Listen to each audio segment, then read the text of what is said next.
നടന്നത് നടന്നു. ഇനി അതിനെപ്പറ്റി ആലോചിച്ച് മനസ്സ് വിഷമിച്ചാൽ എന്താ പ്രയോജനം? എന്നാലും ഓർക്കാപ്പുറത്ത് കിട്ടി റെഡിയായിപ്പോയി. മനസ്സ് വെളിയിൽ അറിഞ്ഞാലേ മാനക്കേട്. ആ പൗലോസിന് ലോകത്തിന് വിടാൻ പറയുന്നതാണ് നമുക്ക് നല്ലത്. അതുകൊണ്ട് എന്താ പ്രയോജനം? അറിയാനുള്ളവരെല്ലാം അറിഞ്ഞു കഴിഞ്ഞു. എന്നാലും കേസ് മഴക്കുമൊക്കെ ആയാലും ഇനി നാട്ടുകാരറിയത്തില്ലേ നമ്മുടെ മോളുടെ ഭാവി? നീ ഒന്ന് ചുമ്മായിരുന്നു. പണം ഉണ്ടെങ്കിൽ അവിടെ വിവാഹം കഴിക്കാൻ നല്ല ഒന്നാം ഗ്രാമ്പിലേറെ വേറെ കിട്ടും. റോസിക്ക് പറ്റിയ അവസ്ഥ അവള് മനസ്സിലാക്കി. അത് മതി. റോസിയുടെ മാനത്തിന് വേണ്ടിയിട്ടാണ് ഞാനീ പറയുന്നത്.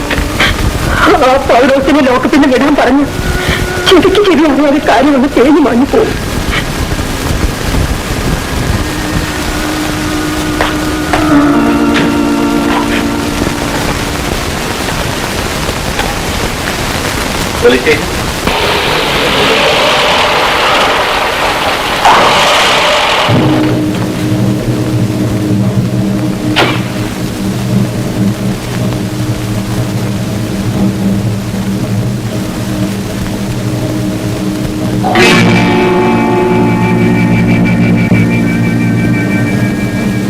അമ്മച്ചി, കുറച്ച് വെള്ളം തരണേ.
ഇത് കണ്ടോ? ഈ കിളി നമുക്ക് രണ്ടുപേർക്കും കൂടാ.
ഇവനാണ് ലീനാമയെ പിടിച്ചുകൊണ്ട് ഓടിയത്. അപ്പച്ച മുതലാളിനെ ലാക്കപ്പിൽ നിന്ന് വിടാൻ പറഞ്ഞതുകൊണ്ടാണ് സമയത്ത് എനിക്ക് ഇവിടെ വന്നെത്താൻ കഴിഞ്ഞത്. ഞാൻ വരുന്ന വഴിക്ക് പൗലോസാറുമായി സംസാരിച്ചപ്പോഴാണ് ലീനാമയെ പിടിച്ചുകൊണ്ട് പോയ കാര്യം പോലീസിനെ അറിയിക്കാൻ പൗലോസാർ പറഞ്ഞത്.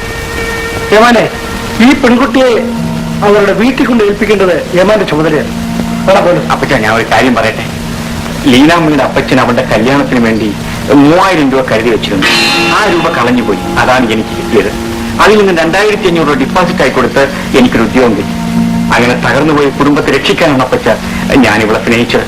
ഇത്രയും കാലം ഞാനിത് മറച്ചു വെച്ചതിന് അപ്പച്ചനോട് ഞാൻ ക്ഷമ ചോദിക്കുന്നു.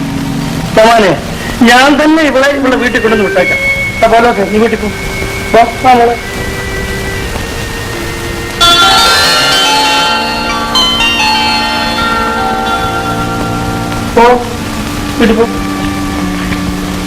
നമുക്ക് ഈ വിവരങ്ങളെല്ലാം മുതലാളിയോടൊന്ന് പറയാം. റോസി, പരിശുദ്ധമായ നിന്റെ പിഞ്ച് ഹൃദയത്തെ ഞാൻ മുറിവേൽപ്പിച്ചു. അതിന് ഈ ലോകത്ത് ആരും എനിക്ക് മാപ്പ് തരില്ല. പക്ഷെ നീയെങ്കിലും എനിക്ക് മാപ്പ് തരും. ഞാൻ ആരെ കുറ്റപ്പെടുത്തുന്നില്ല.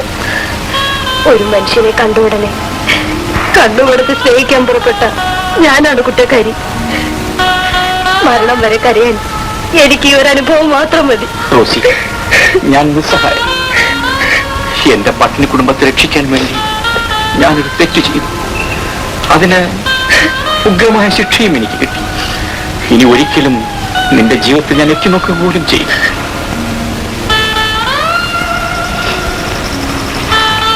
ചേട്ടനെ കാണാൻ ഡാഡി കാത്തിരിക്കുകയാണ്. മുതലാളിയെ കാണാൻ എനിക്ക് അർഹതയില്ലെന്ന് പറഞ്ഞേക്കൂ. റോസി, ഞാൻ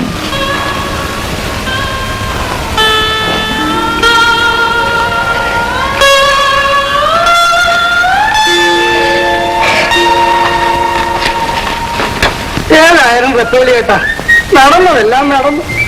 എന്റെ മോൻ കാരണം ഈ കുടുംബത്തിനുണ്ടായ തകർച്ചയ്ക്ക് ഞാൻ കർത്താവിന്റെ പേര് മാപ്പി ചോദിച്ചു. അപ്പ ഇതാ മാത്യൂസ് മുതലാളി തന്നയച്ചതാണ്. 6000 രൂപയും ഒരു കത്തുമുണ്ട്. രൂപയോ? അതെ.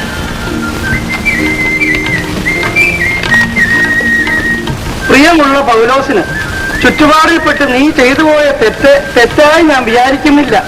നിന്റെ ജീവിതാവശ്യങ്ങളും കുടുംബത്തോടുള്ള സ്നേഹവും അതിലേക്ക് നിന്നെ പ്രേരിപ്പിച്ചതായിരിക്കും. നീ ആവശ്യപ്പെട്ടിരുന്ന 6000 രൂപ ഞാൻ കൊടുത്തയക്കുന്നു. ഈ തുക നിന്റെ നീറുന്ന പ്രശ്നങ്ങൾക്കൊരു പരിഹാരമാകുമെന്ന് ഞാൻ കരുതുന്നു. നിനക്കിഷ്ടമാണെങ്കിൽ എന്റെ കമ്പനിയിൽ ജോലിയിൽ തുടരാം. ദൈവം അനുഗ്രഹിക്കട്ടെ. മാത്യൂസ്. എന്റെ റത്തോലിയേട്ടാ, മനുഷ്യന്മാരായ ഇങ്ങനെ പെരുമാറണം. പച്ചിനോട്ട് കെട്ടിവെച്ചൊന്ന് മുതലാളിമാര് ചുമഞ്ഞു കഴിച്ചാൽ പോരെ കേട്ടോ. പാവങ്ങളോട് സ്നേഹവും കാരുണ്യമൊക്കെ വേണം. കണ്ട, എന്റെ മോൻ എടുത്ത തുകയും അതിൽ ഇരട്ടിയുണ്ട്. റത്തോലിയേട്ടൻ മോളെ കൊണ്ട് എന്റെ മോനെ കെട്ടിക്കണം. ഇവൻ പശുവിനെ മേടിക്കാൻ ഇവിടെ വന്നപ്പോഴേ ഞാൻ കരുതിയതാണ് എന്റെ മോളെ തട്ടിക്കൊണ്ട് പോകും. ആ കൊച്ചു തുമ്മിച്ച, ഇതെന്റെ മോളെ സ്ത്രീധനമായിട്ട് കൈയിരിക്കണം. ഈ പണം എന്റെ പെങ്ങളുടെ കല്യാണ ചെലവിനും സ്ത്രീധനത്തിനും വേണ്ടി അപ്പം തന്നെ വെച്ചോണം. അയ്യോ, ദൈവം കണ്ടു തുറന്നു. ഇപ്പൊ എല്ലാം നേരെയായി. പൗരൂട്ടി, ഈ പിച്ചാത്തി നീ തന്നെ കൈ വെച്ചോ. ഇനി എനിക്ക് ആരെയും കുത്തുകയും വേണ്ട, കൊല്ലുകയും വേണ്ട. ഞാൻ ഇനി കള്ളും കുടിക്കുകയല്ല, കർത്താവിനാണ് കള്ളു കുടിക്കുകയല്ലേ. ഇനി നീ പശുവിനെ നോക്കാൻ ഒരു വീട്ടിലും പോകരുത് കേട്ടോ. കിട്ടിയ പശുവിനെ